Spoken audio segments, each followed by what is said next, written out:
بسم اللہ الرحمن الرحیم۔ ماہ رمضان کے چند فضائل۔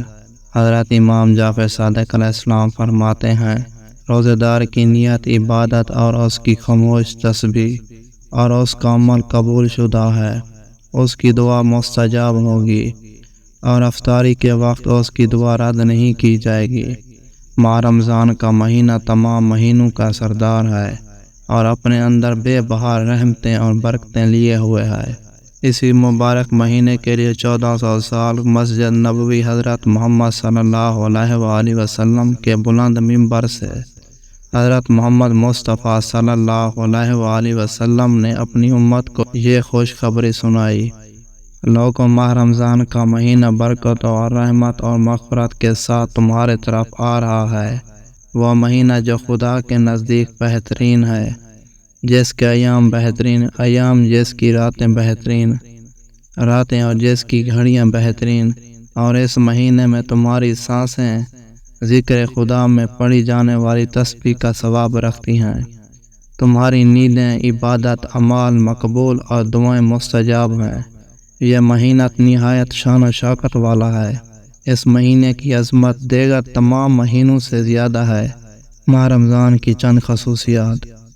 ماہ رمضان کا مہینہ بے شمار خصوصیات سے بھرا ہوا ہے، جو اس ماہ رمضان کو دیگر تمام مہینوں سے افضل بناتی ہے۔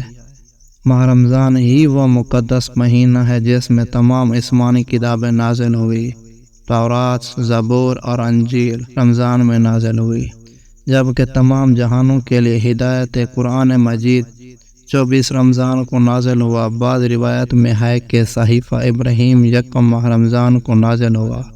دوستو، ماہ رمضان وہ واحد مہینہ ہے جس کا ذکر قرآن کریم میں موجود ہے۔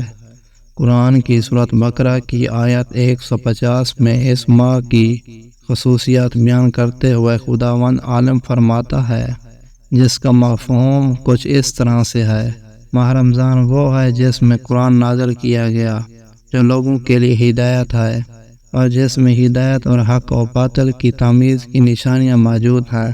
تم میں سے جو شخص اس مہینے کو پائے وہ روزے رکھے۔ ہاں، جو شخص بیمار ہو یا سفر میں ہو تو اسے دوسرے دنوں میں یہ گنتی پوری کرنی چاہیے۔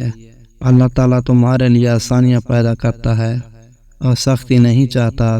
تم روزوں کی تکمیل کرو اور اللہ تعالیٰ کی دی ہوئی ہدایت پر اس کی زندگی بیان کرو، شاید تم شکر گزار ہو جاؤ۔ ماہ رمضان کی طاق راتیں۔ اسی طرح ماہ رمضان کی ایک اور فضیلت طاق راتیں ہیں۔ آخری عشرے کی 21ویں، 30ویں، 50ویں، 27ویں اور 19ویں رات کو طاق راتیں کہا جاتا ہے۔ حضرت عبادہ بن ثابت فرماتے ہیں کہ انہوں نے حضور اکرم صلی اللہ علیہ وآلہ وسلم سے لیلۃ القدر کے متعلق سوال کیا تو آپ صلی اللہ علیہ وآلہ وسلم نے فرمایا، وہ ماہ رمضان میں ہے، سو تم اسے آخری عشرے میں تلاش کرو۔ اور مزید فرمایا، لیلۃ القدر 21ویں، 30ویں، 50ویں، 27ویں یا 19ویں طاق راتوں میں ہے۔ جس شخص نے لیلۃ القدر میں حالت ایمان اور طلب ثواب کے ساتھ قیام کیا، پھر اسے ساری رات کی توفیق دی گئی تو اس کے اگلے اور پچھلے گناہ معاف کر دیے جائیں گے۔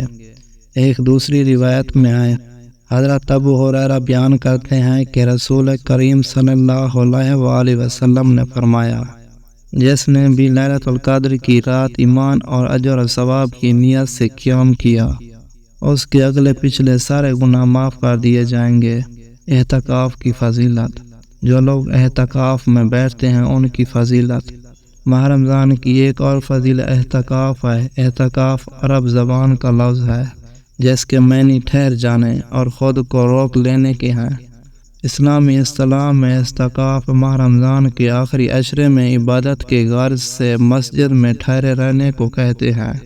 حضرت عبداللہ بن عباس سے ایک اور حدیث مروی ہے کہ حضرت محمد صلی اللہ علیہ وآلہ وسلم نے ارشاد فرمایا، جو شخص اللہ کی رضا کے لیے ایک دن اعتکاف کرتا ہے، اللہ تبارک و تعالیٰ اس کی اور دوزخ کے درمیان 3 خندقوں کا فاصلہ دیتا ہے۔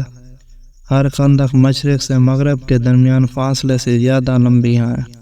روزہ ایک ایسی عبادت ہے جو دکھاوے یا نمائش کے لیے نہیں کی جا سکتی۔ چنانچہ یہ خاص عبادت ہوتی ہے، لہذا اس کا اجر و ثواب بھی زیادہ ہے۔ حضرت علی بن ابی طالب نے فرمایا، روزہ خدا اور انسان کے درمیان ایک ایسی عبادت ہے جس سے خدا کے سوا کوئی آگاہ نہیں ہوتا، لہذا خدا کے علاوہ کوئی اس کا اجر ادا نہیں کر سکتا۔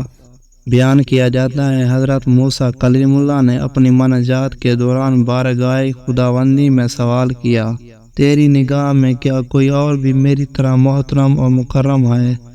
جواب ملا، حکمیت کے آخر زمانے میں میرے کچھ بندے ہوں گے جنہیں میں ماہ رمضان کے روزوں کی وجہ سے یہ احترام عطا کروں گا۔